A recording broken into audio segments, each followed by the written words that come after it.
जनपद मैनपुरी में किसानों की समस्याओं को लेकर भारतीय किसान यूनियन लोक शक्ति के बैनर तले आज पदाधिकारी ने जिला अधिकारी को ज्ञापन सौंपते हुए जिले में खाद की किल्लत की आपूर्ति कराई जाने व जनपद में हो रही कालाबाजारी पर रोक लगाई जाने की मांग की है। खाद की किल्लत को लेकर प्रदर्शन कर रहे अधिकारियों से एटीएन समाचार के संवाददाता अनिल शाक्य ने खास बातचीत की। खाद की किल्लत एवं शहर में ओवरलोडिंग वाहनों को लेकर क्या कहते हुए दिखे पदाधिकारी, देखेंगे खास रिपोर्ट। हम बात किसानों की समस्याओं की करें तो किसान तो हर समस्या से जूझ ही रहा है, लेकिन उनके समझ में जो है ना कई पार्टी के पदाधिकारी भी आते हैं, लेकिन कोई भी उनकी सुनने वाला नहीं है। आइए हम बात करते हैं। यहाँ पर मौजूद है भैया, किस पार्टी से बिलोंग कर रहे हैं?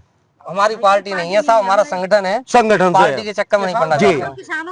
किसान यूनियन लोक शक्ति जिला अध्यक्ष मैनपुरी।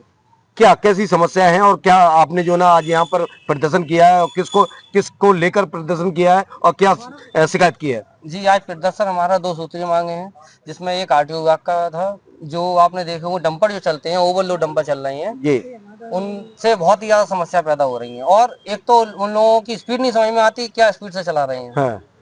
बालू भी ऊपर तक भर के चलेंगे और नंबर प्लेट जो है उस पर भी काली कुछ ना कुछ उस पर ऐसा कर देंगे, नंबर आपको पहचानने में नहीं आएगा। ठीक है, तो ये ओवरलोड वाहन जो चलते हैं वो उसमें भर के क्या आता है? बालू, गिट्टी। अच्छा, ये सब। लेकिन इसमें भी प्रशासन की कमी है कहीं ना कहीं। भाई प्रशासन अगर शुरू से ही इस चीज पे नकेल कसेगा तो ये काम हो ही नहीं पाएगा। हाँ। भाई ओवरलोड से आप ये समझो गाड़ियां इधर उधर भागी ही नहीं पाएंगी। भाई कंट्रोल कर पाएगा ड्राइवर। अच्छा, और कौन कौन सी समस्या है? दूसरी समस्या हमारी ये है किसान संबंधित डीएपी को लेकर जी। आप देख रहे हैं हर बार यही समस्या आती है, हर बार ये समस्या आती है कि किसानों को लाइन लगा के ही डीएपी लेनी, उसके बाद भी मिलती है ना भी मिलती है। अच्छा। कुछ चंद लोगों को मिल जाती है, बाकी लोग बेचारे अपना खाली हाथ घर वापस जाते हैं। लेकिन लगातार ये देखने को मिला है कि आप लगभग 2-3 महीने से सभी किसान कहीं कोई लगातार जो सोसाइटी पर चक्कर लगा रहे हैं और लगातार जो है प्रदर्शन भी कर रहे हैं। उसके बाद भी किसान खाद की आपूर्ति नहीं हो पा रही जनपद में। क्या कहेंगे भैया? बिल्कुल, इस पे पीछे प्रथम दृष्टया देखा जाए तो जायज सी बात है, कालाबाजारी है। क्योंकि जब रैक आती है सबसे पहले सहकारी समिति को जाना चाहिए, जहां से किसान को आवंटित की जा सके। परंतु सहकारी समिति पे भंडारण नहीं होता है, उससे पहले प्राइवेट दुकानों पे भंडारण हो जाता है, जो वही 1350 रुपए की बोरी को 1600 रुपए में प्लस अपना प्राइवेट लगेज लगा के देते हैं, जिसके बारे में आला अधिकारियों को पहले से अवगत कराया जा चुका है। तो कहीं ना कहीं ये हम लोगों को एक वो दे दी जाती है कि हम बहुत जल्द उपस्थित कराएंगे या इस पे कार्रवाई करेंगे, बट यह कहीं ना कहीं इसमें प्रशासन की संलिप्तता है। दूसरा हमारी मांग ये थी कि हर साल आप देख रहे हैं हर चीज पे महंगाई है, कीटनाशक दवाएं, मजदूरी वृद्धि, खाद, डीएपी, यूरिया, हर चीज पे जब लागत बढ़ाई जा रही है तो किसान का धान, जबकि बारिश में किसानों की हालत दयनीय हो रखी है, उसके बावजूद धान का जो रेट है वो 2000 रुपए प्रति कुंटल चल रहा है, जिसमें किसान को अपनी लागत नहीं निकल पा रहा है।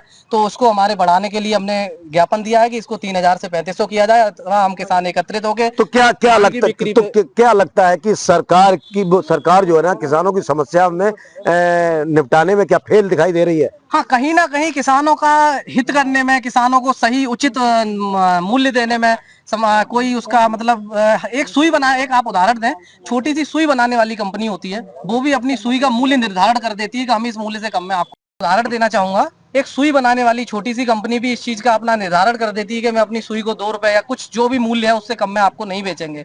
परंतु किसानों के लिए, जबकि किसानों को अन्नदाता कहा जाता है हमारे देश का, और आज की स्थिति, आजादी के इतने वर्षों के बाद भी किसानों की स्थिति दयनीय बनी हुई है। आज भी किसान आत्महत्या करते हैं आए दिन।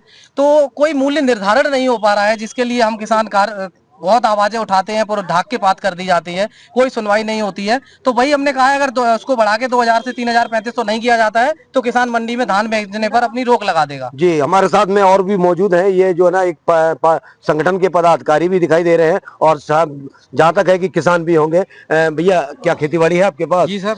अच्छा, आप जो है ना यहाँ प्रदर्शन कर रहे थे, किस मामले को लेकर कर रहे थे?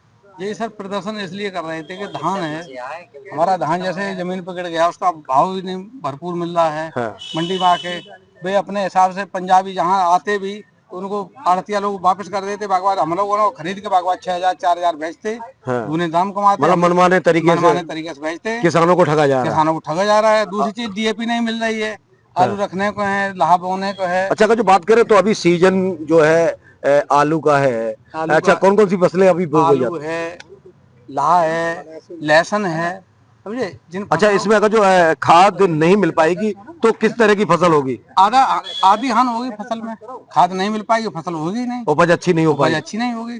तो कब से ये खाद की किल्लत चल रही है? खाद की किल्लत तो सर कम से कम 3 महीना हो गए, आदमी परेशान है। जैसे पहले लेके रख लेंगे, अपने काम में आएगा, जी। किसी समय पैसा होता, किसी समय नहीं होता है। लगभग अच्छा, आपने जो ज्ञापन दिया है कई बार भी आप जो है ना हाँ, आवाज कई को बार उठा चुके हैं किसानों को, क्या आश्वासन मिला अभी तक और क्या खाद की आपूर्ति हो आश्वासन पाई? तो दे दिया जाता है, लेकिन कहीं कुछ कागजों में कुछ नहीं होता है, कागजों में हो जाता है या मौके पे कुछ नहीं होता है।